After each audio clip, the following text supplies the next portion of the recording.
Hello, good morning to everyone. हम लोग पढ़ रहे थे क्या, स्वास्थ्य और रोग के बारे में पढ़ रहे थे क्लास 9th के लिए, है ना। हिंदी मीडियम से हम लोग देख रहे थे क्लास 9th के लिए स्वास्थ्य और रोग के बारे में।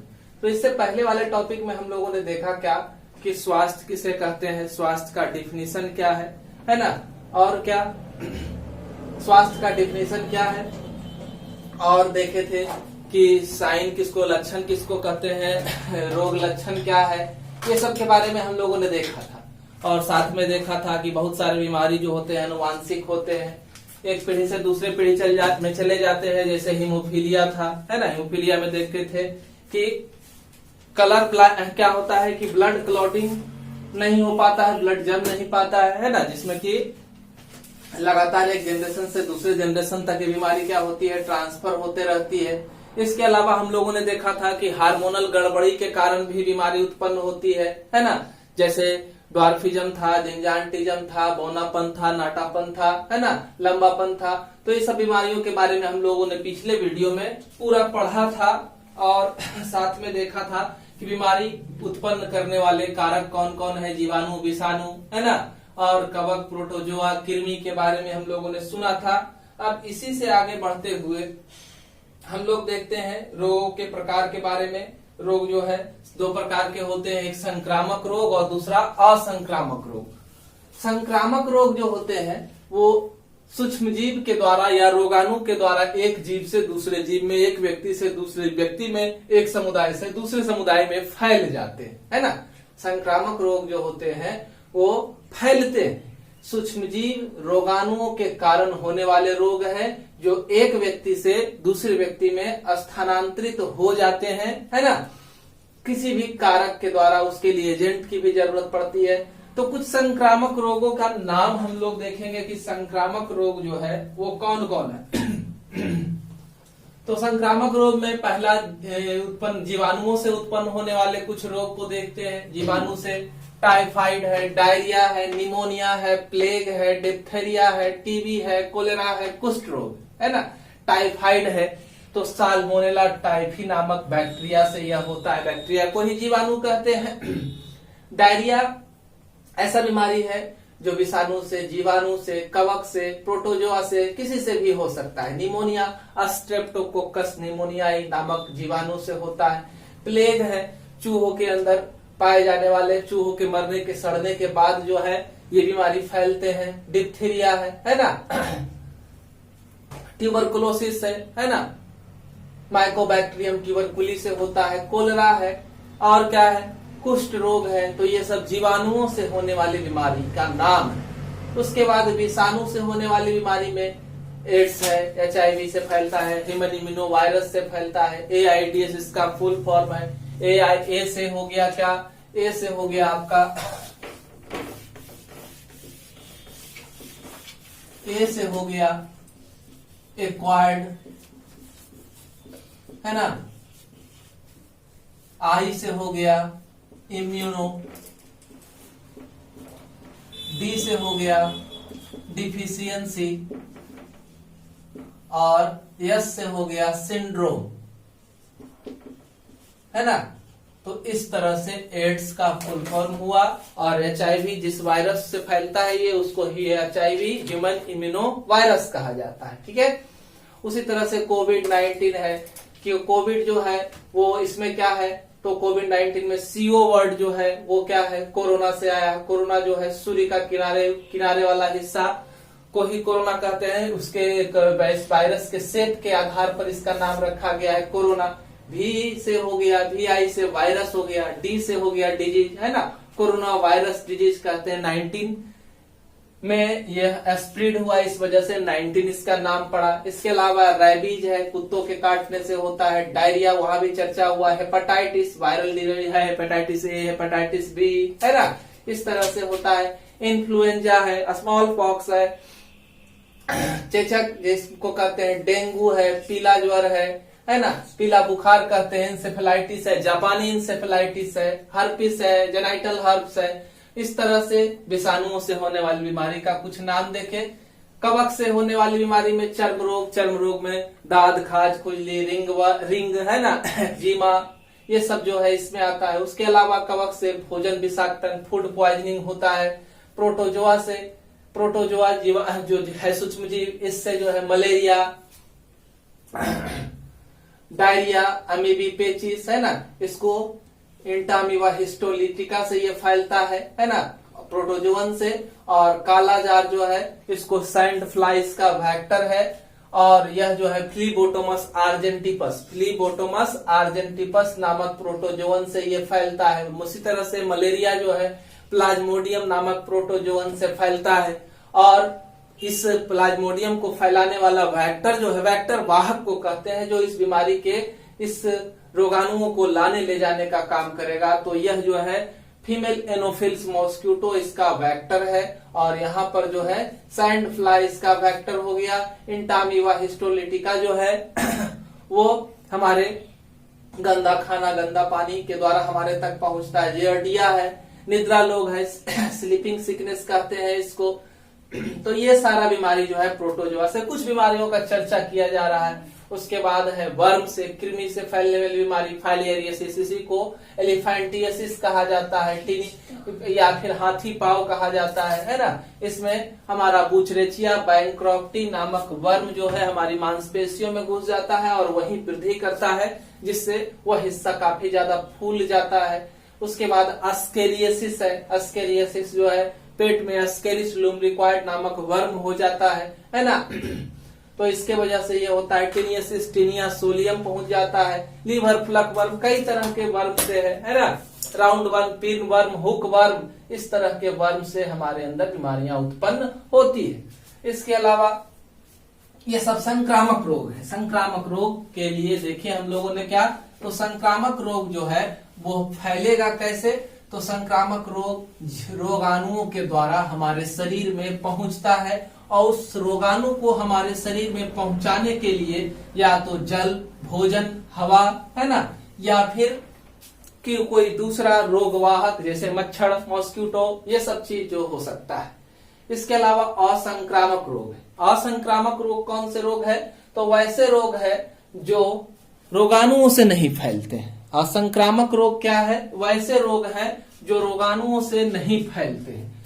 ठीक है, इसके लिए रोग अभिकर्ता वही है ना, वाहक की भी जरूरत नहीं होती है, रोगाणु की जरूरत नहीं होती है, ये खुद ब खुद फैलता है आदमी में। जैसे मधुमेह है, डायबिटीज है, तो हम जानते हैं यह हार्मोन की गड़बड़ी के कारण अगर हमारे शरीर का अग्नाशय जो है, अग्नाशय का बीटा सेल अगर उचित मात्रा में इंसुलिन का स्रवण नहीं करता है, तो हमारे शरीर में इंसुलिन के अनुपस्थिति में ग्लूकोज का उपापचय प्रभावित हो जाता है और हमारे रक्त में ग्लूकोज की मात्रा लगातार बढ़ते जाती है। तो यह मधुमेह है। दूसरा गठिया है ना। और क्या है, अर्थराइटिस है, तो गठिया जोड़ों में यूरिक अम्ल जमा हो जाता है और वहां पर या साइनोवियल फ्लूइड जमा हो जाता है, जिसके वजह से दिक्कत होता है ना। जोड़ों में दर्द होता है। एनीमिया है, हमारे रक्त के अंदर जो है हीमोग्लोबिन की कमी हो जाती है और हमारे शरीर में ऑक्सीजन की उपलब्धता घट जाती है, यह है एनीमिया। कैंसर जो है हमारे शरीर के किसी भी हिस्से में एबनॉर्मल ग्रोथ हो जाता है, एकाएक अनियमित तरीके से ढेर सारे अनियमित या एबनॉर्मल सेल बनने लगते हैं, तो उसे ही क्या कहते हैं, कैंसर कहते हैं। हार्मोन की गड़बड़ी में हम लोग एक मधुमेह देखे, हार्मोन की गड़बड़ी के कारण जिंजांटिज्म है ना, ड्वार्फिज्म जैसी बीमारियां उत्पन्न होती है, थायराइड ग्रंथि में बीमारी उत्पन्न होती है ना। इस तरह से कई सारी बीमारी जो है वो असंक्रामक में इस तरह से आती है। अब एक शब्द है संचारित रोग। संचारित रोग क्या है, कम्युनिकेबल डिजीज कहते हैं इसको। एक व्यक्ति से दूसरे व्यक्ति में है ना, यह फैल जाए एक समुदाय से दूसरे समुदाय में, एक व्यक्ति से या एक समुदाय से दूसरे समुदाय में फैल जाए। इसके लिए बाह्य कारक की आवश्यकता हो, हवा, भोजन, जल, स्पर्श या फिर रोगवाहक के द्वारा हमारे शरीर में पहुंच जाए। तो हम लोगों ने देखा संक्रामक बीमारी जो रोगाणुओं से होता था, तो बहुत सारे संक्रामक बीमारी जो है वो संचारित रोग की श्रेणी में आ सकते हैं, लेकिन सारी संक्रामक बीमारियां संचारित रोग की श्रेणी में नहीं आ सकती। जैसे कि आपका एक है टेटनस है ना, जैसा कि एक है टेटनस जो है वह अगर हमारा कटा हुआ हाथ पैर किसी कारण से लोहे, जंग लगे लोहे या मिट्टी के संपर्क में आता है जहां पर टेटनस उत्पन्न करने वाले जीवाणु मौजूद होते हैं तो हमारे अंदर टेटनस फैलता है। अगर कोई व्यक्ति टेटनस से पीड़ित है, हम उसके संपर्क में आते हैं तो टेटनस हमें नहीं हो सकता है। ठीक है, तो यह जो है संक्रामक जो है वो संचारित नहीं है। ठीक है, समझ में आया? संचारित रोग एक व्यक्ति से दूसरे व्यक्ति में फैलती है, संक्रामक रोगाणुओं के कारण फैलते हैं। संक्रामक संचारित की श्रेणी में आ सकते हैं, लेकिन जरूरी नहीं है कि सारे संक्रामक बीमारी संचारित रोग हों। ठीक है, इसी तरह से कह रहे हैं संचारित किसको कहेंगे? जो फैले, है ना, किससे? हवा से, भोजन से, जल से, स्पर्श से या फिर रोग वाहक से, है ना। जैसे मलेरिया को फैलाने वाला मादा एनोफिल्स जो है तो कह सकते हैं कम्युनिकेबल डिजीज जो है मलेरिया है। ठीक है, डेंगू एडिस मच्छर से फैलता है तो ये कम्युनिकेबल डिजीज है। ठीक है, अब एक है असंचारित रोग, नॉन कम्युनिकेबल डिजीज, जो एक व्यक्ति से दूसरे व्यक्ति में नहीं फैलता है ना। तो नहीं फैलने वाला में हम लोगों ने देखा मधुमेह है, डायबिटीज है, किसी आदमी का किडनी खराब है तो बगल वाले आदमी का किडनी खराब नहीं हो सकता है ना। तो यह जो है इस तरह का बीमारी जो है वह नॉन कम्युनिकेबल डिजीज के अंतर्गत आता है। अब आगे है संक्रामक रोगों के उपचार। हम लोग इन संक्रामक बीमारियों को जो रोगाणुओं से फैलते हैं, यानी कि जीवाणु, विषाणु, प्रोटोजोआ और कवक से जो बीमारी फैल रहे थे उसको ठीक कैसे करेंगे, है ना। तो ठीक करने का तरीका है दवाई के द्वारा हम लोग रोग लक्षण एवं प्रभाव को कम कर दें, है ना। क्या करें कि बीमारी में रोग के जो लक्षण आ रहे हैं, जैसे कि अमीबिक डिसेंट्री हो गया, तो अमीबिक डिसेंट्री में आदमी को क्या होता है? एक्सेसिव फीकल डिस्चार्ज होता है ना, लैट्रिन होता है। तो उस कंडीशन में हम लोग क्या करेंगे? दवाई के द्वारा इस लक्षण को क्या कर देंगे? रोक देंगे। इस लक्षण को क्या कर दिया जाएगा? रोक दिया जाएगा।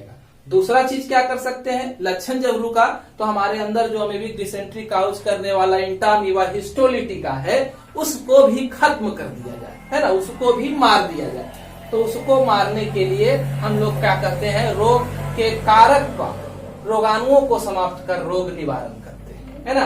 यानी कि या तो पहले हम उसके लक्षण को खत्म कर दें, बीमारी खत्म करने, संक्रामक बीमारी को खत्म करने के लिए सबसे पहले उसके लक्षण को खत्म कर दे, फिर दोबारा उस बीमारी उत्पन्न करने वाले रोगाणु जो हमारे शरीर में मौजूद है उसको भी नष्ट कर दिया जाए, तब जाकर के हम लोग उसका ट्रीटमेंट कर सकते हैं बेहतर तरीके से, और वह परमानेंटली क्या हो सकता है? स्वस्थ हो सकता है। परमानेंटली स्वस्थ करने के लिए दोनों चीज जरूरी है, रोग लक्षण को भी खत्म कर देना और साथ में रोगाणु को भी खत्म कर देना। ठीक है, तो रोग लक्षण जो है जैसे कि मान लेते हैं, यहाँ और उदाहरण दिए हैं कि जैसे किसी व्यक्ति को मिचली आ रही है या शरीर में दर्द है या खांसी है, तब जाकर के सबसे पहले डॉक्टर क्या करेगा? वोमिटिंग के लिए दवा देगा, वोमिटिंग कम होगा, है ना। शरीर में दर्द है, शरीर को दर्द को हटाने के लिए पेन किलर दिया जाएगा, उसको वोमिट को हटाने के लिए दिया जाएगा, खांसी के लिए कफ सिरप दिया जाएगा, है ना। और इससे क्या हो जाएगा? व्यक्ति का रोग लक्षण खत्म हो गया। लेकिन वास्तविक रोग जो है, रोगाणु जो है उसके शरीर में मौजूद है। जब रोगाणु शरीर के अंदर मौजूद है तो वह फिर दोबारा इन लक्षणों को क्या कर सकता है? उभार सकता है ना। फिर क्या कर सकता है? इन लक्षणों को उभार सकता है। ठीक है, लक्षणों को उभार सकता है। तो इसके लिए क्या करना है? रोगाणुओं को समाप्त करना है। जैसे रोगाणु, जीवाणु, विषाणु, कवक, प्रोटोजोआ, ये सब रोगाणु है, तो इनको नष्ट करना है। इनको नष्ट करने के लिए हम लोग दवा का प्रयोग करते हैं और दवा के द्वारा इनको खत्म करते हैं। लेकिन दिक्कत क्या है कि एक दवा सभी पर कामगर नहीं हो सकता है। जीवाणु, विषाणु, कवक और प्रोटोजोआ को खत्म करने के लिए एक ही दवा का प्रयोग नहीं कर सकते हैं। तो क्योंकि सबकी प्रकृति क्या होती है? अलग अलग होती है। तो हम लोग क्या करते हैं? इन रोगाणुओं को नष्ट करने के लिए दवा का जो प्रयोग करते हैं उस दवा को प्रतिजैविक कहा जाता है। उस दवा को क्या कहते हैं?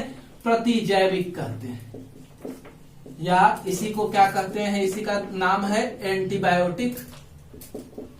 क्या कहते हैं इसे? एंटीबायोटिक कहते हैं या प्रतिजैविक कहते हैं। प्रतिजैविक के द्वारा हम लोग क्या करते हैं? कवक को, प्रोटोजोआ को, जीवाणु को, है ना, या वर्म को, वर्म को, है ना, हम लोग क्या कर देते हैं, खत्म कर देते हैं। कीड़ा कृमि को क्या कर देते हैं, खत्म कर देते हैं। लेकिन विषाणु को हम लोग इसको खत्म नहीं कर पाते। तो सबसे पहले हम लोग ये देखें कि हमारा जो एंटीबायोटिक है वह किस तरह से काम करता है। तो एंटीबायोटिक जो काम करता है वो क्या करता है, संक्रामक रोगों से सुरक्षा और उपचार के लिए वह जैव रासायनिक प्रतिक्रिया का भेदन करता है। एंटीबायोटिक क्या करेगा, तो हम जानते हैं कि जीवाणु है, कवक है और क्या है, प्रोटोजोआ है। यह जीव है ना, शरीर कोशिकाओं से बना हुआ है। तो कोशिकाओं के अंदर क्या होगा, लाइफ प्रोसेस, जैव प्रक्रम की सारी प्रक्रियाएं होगी। यानी कि जीवों को जिंदा रखने के लिए श्वसन, पाचन, उत्सर्जन जैसी प्रक्रियाएं होगी। तो हम लोग क्या करते हैं, इस संदर्भ में सबसे पहला काम क्या करते हैं, चरणबद्ध तरीके से हम लोग क्या करते हैं, तो चरणबद्ध तरीके से इनके जैव प्रक्रम को रोक दिया जाता है। यह एंटीबायोटिक इसी में कारगर होता है। जैसे कि मान लेते हैं कोई भी जीव है, जीवाणु ही है, एक जीवाणु है, उसको जिंदा रहने के लिए क्या होगा, तो वह ग्लूकोज को ग्रहण करेगा भोजन के रूप में। इस ग्लूकोज को यह क्या करेगा, तोड़ेगा, है ना, इसका ग्लाइकोलाइसिस होगा, जिसके बाद पायरुविक अम्ल का निर्माण होगा। उसके शरीर में क्या होगा, पायरुविक अम्ल का निर्माण होगा। पायरुविक अम्ल फिर माइटोकॉन्ड्रिया के अंदर जाएंगे। पायरुविक अम्ल कहाँ जाएंगे, माइटोकॉन्ड्रिया के अंदर जाएंगे। माइटोकॉन्ड्रिया के अंदर जाएंगे और यहाँ पर क्रेब्स चक्र पूर्ण होगा। क्रेब्स चक्र पूर्ण होगा और क्रेब्स चक्र पूर्ण होने के बाद इस ग्लूकोज के अपघटन के बाद क्या होगा, एटीपी ऊर्जा अणु का निर्माण होता है ना। CO2 उत्सर्जी पदार्थ के रूप में मुक्त होता है। तो एटीपी के द्वारा ही इन जीवाणु को या फिर कवक को या कृमि को ऊर्जा की प्राप्ति होगी। तो यह एंटीबायोटिक क्या करता है, यह प्रतिजैविक जो है वह क्या करता है, तो वह इसके जैव प्रक्रम में घुस जाता है। हो सकता है कि ग्लूकोज का भी ठंगन जब हुआ, पायरुविक अम्ल का निर्माण हुआ, तो पायरुविक अम्ल को माइटोकॉन्ड्रिया में जाकर के क्रेब्स साइकिल के को कंप्लीट करने से ये रोक दे, जिस वजह से क्या होगा, तो जीवाणु के अंदर ऊर्जा निर्माण की प्रक्रिया बाधित हो जाएगी। जब जीवाणु के अंदर ऊर्जा निर्माण की प्रक्रिया बाधित हो जाएगी, जीवाणु को भोजन नहीं मिलेगा और भोजन के अभाव में जीवाणु जो है ना, यानी कि ऊर्जा के अभाव में जीवाणु जो है वो क्या हो जाएगा, मर जाएगा, नष्ट हो जाएगा। यानी कि उनके कोशिका क्षतिग्रस्त होने लगेंगे, क्योंकि उनको उचित मात्रा में ऊर्जा की प्राप्ति नहीं होगी, है ना। ऊर्जा की प्राप्ति के अभाव में वो नष्ट हो जाएंगे। तो हम लोगों ने देखा कि एंटीबायोटिक प्रतिजैविक जो है वह किस प्रकार से कार्य करता है। एंटीबायोटिक क्या किया, उसके जैव प्रक्रम को, है ना, बाधित कर दिया, जैव रासायनिक प्रतिक्रिया का भेदन कर दिया, जैव रासायनिक प्रतिक्रिया का भेदन कर दिया, है ना। और इस वजह से उसके अंदर ऊर्जा निर्माण की प्रक्रिया बाधित हो गई, है ना। ऊर्जा निर्माण की प्रक्रिया बाधित हो गई और वह ऊर्जा निर्माण जब नहीं किया तो क्या होगा, वह नष्ट हो जाएगा। तो इस तरह से हमारा जीवाणु जो होते हैं नष्ट होते हैं। ठीक है। अब हम लोग एक चीज देखते हैं टीकाकरण के बारे में। टीकाकरण की प्रक्रिया क्या है, टीकाकरण से आप क्या समझते हैं। तो टीकाकरण यानी वैक्सीनेशन, है ना, टीकाकरण यानी वैक्सीनेशन। तो वैक्सीनेशन प्रक्रिया में क्या कुछ होता है। वैक्सीनेशन प्रक्रिया में हम लोग क्या करते हैं, किसी भी जीव को के शरीर के अंदर, जैसे मान लेते हैं कि हमें पोलियो से बचना है, तो पोलियो से बचाव के लिए क्या किया जाएगा, किसी भी बच्चे के शरीर में 1 या 2 बूंद ड्रॉप पिलाया जाता है। इस 1 या 2 बूंद ड्रॉप में क्या होता है, पोलियोमाइलाइटिस का ही वायरस होता है ना। क्या होता है, इसमें पोलियो वायरस ही मौजूद होता है, पोलियो वायरस मौजूद है। पोलियो वायरस कैसा है, तो यह पोलियो वायरस वीक है, कमजोर है या फिर डेड है ना, अल्प संख्या में है, 2 या 3 ही है और इसके यहाँ पर वृद्धि करने के चांसेस को हटा दिया गया है। काफी कम मात्रा में हमारे पोलियो वायरस है और इनको हमारे शरीर में पहुंचा दिया जाता है। जब ये हमारे शरीर के अंदर पहुंचते हैं तो हमारे शरीर में, है ना, ये एंटीबायोटिक जो हम लोग बाहर से खा रहे थे, हमारे शरीर में भी पहले से एंटीबॉडीज बनते हैं। क्या बनते हैं, एंटीबॉडीज बनते हैं। एंटीबॉडीज क्या है? तो एंटीबॉडीज जो है एक रसायन है। एंटीबॉडीज क्या है? एक रसायन है। और इस रसायन का निर्माण कौन करता है? तो हमारी श्वेत रक्त कोशिका का एक सेल होता है लिम्फोसाइट, है ना। कौन सा सेल? तो लिम्फोसाइट। लिम्फोसाइट जो है एंटीबॉडी नामक रसायन का निर्माण करती है। हजारों हजार प्रकार का एंटीबॉडी जो है हमारे शरीर के अंदर बनता है। और यह एंटीबॉडी जो होता है कैसा होता है? विशिष्ट होता है, खास होता है, स्पेसिफिक होता है। मतलब अगर एक रसायन एक खास तरह का रसायन है, देखिए कि इस रसायन का डिजाइन कुछ इस तरह से है। यह रसायन का काम है कि हमारे शरीर में बुखार उत्पन्न करने वाले जो भी रोगाणु शरीर में पहुंचेंगे, उस बुखार उत्पन्न करने वाले रोगाणु को यह मारने की क्षमता को रखता है ना। इसी तरह से हमारे शरीर में हजारों हजार तरह के एंटीबॉडी होते हैं। हमारे शरीर बनाता है इसको, और अलग अलग एंटीबॉडी अलग अलग रोगाणुओं के लिए कारगर होते हैं और उस चीज को नष्ट करते हैं। यह बिल्कुल ताला चाबी के सिद्धांत पर कार्य करता है ना। यानी कि स्पेसिफिक ताले को खोलने के लिए खास चाबी की जरूरत होती है। उसी तरह से खास रोगाणुओं को नष्ट करने के लिए खास तरह के एंटीबॉडीज की आवश्यकता होती है। तो यह एंटीबॉडीज हमारे शरीर में होता है। हम लोगों ने टीकाकरण के दौरान क्या किया कि काफी कम मात्रा में 2 से 3 की संख्या में पोलियो विषाणु को शरीर के अंदर पहुंचा दिया। और जब इसको पहुंचाया तो हमारा शरीर का एंटी लिम्फोसाइट सक्रिय हुआ और उसी तरह के एंटीबॉडी का निर्माण करने लगा जो पोलियो को मार सके, है ना। पोलियो को मान लेते हैं, पोलियो का डिजाइन जो था वो इस तरह से था, है ना। अब ये इसमें फिक्स हो जाएगा और फिक्स होने के बाद इसको क्या कर देगा? नष्ट कर देगा। तो हमारा शरीर ने क्या किया? उस वायरस को, पोलियो वायरस को अच्छे तरीके से पहचान लिया और पहचानने के बाद भविष्य में किसी भी तरह की अगर समस्या उत्पन्न होती है, यानी कि भविष्य में दोबारा कभी भी पोलियो वायरस पहुंचता है, तो यह पहचान हमारा शरीर इसको तो बना चुका है और मेमोरी सेल इसको याद रखते हैं। भविष्य में जैसे ही अगर 2-3 की नहीं लाखों की संख्या में भी पोलियो वायरस पहुंचते हैं तो लाखों की संख्या में यह एंटीबॉडी तुरंत बन जाता है और आदमी उस बीमारी से बच जाता है। तो यह जो है चीज जिसको हम लोगों ने पोलियो का ड्रॉप जो है वह टीका कहलाएगा, और यह लगाने की जो पूरी प्रक्रिया हुई वह क्या कहलाएगी? टीकाकरण कहलाएगी, है ना। इस पूरी प्रक्रिया को क्या कहते हैं? टीकाकरण कहते हैं। हमारे पास पोलियो की टीका, है ना, वूपिंग कफ, कुकुर खांसी, है ना, ट्यूबरकुलोसिस, और क्या टेटनस, और क्या टाइफाइड, डिप्थीरिया, चेचक, ये सब का टीका हमारे पास बन चुका है। तो हम लोगों ने यहाँ देखा संक्रामक असंक्रामक रोगों के बारे में, रोगाणुओं के बारे में, है ना, और साथ में बहुत सारी चीजों के बारे में देखा। और हम आगे दूसरे बीमारियों के बारे में चर्चा करेंगे। डिफरेंट तरह की बीमारी जो फैलती है हमारे में, अगले वीडियो में चर्चा करेंगे, है ना। चैनल को सब्सक्राइब करें।